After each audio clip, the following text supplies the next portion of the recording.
In today's video, I'm going to show you how to set Spotify song as a ringing tone. To do that, let's open the Spotify app.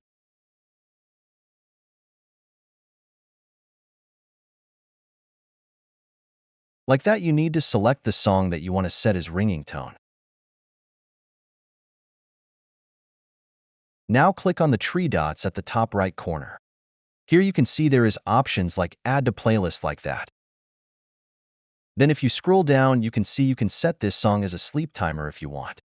But you can see there is not feature to set this song as your ringing tone directly.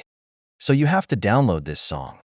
Don't worry, I will teach you how to do that step by step. To do that, first you need to copy the link of this song. Now click on this share button of this video. Now click on the copy button.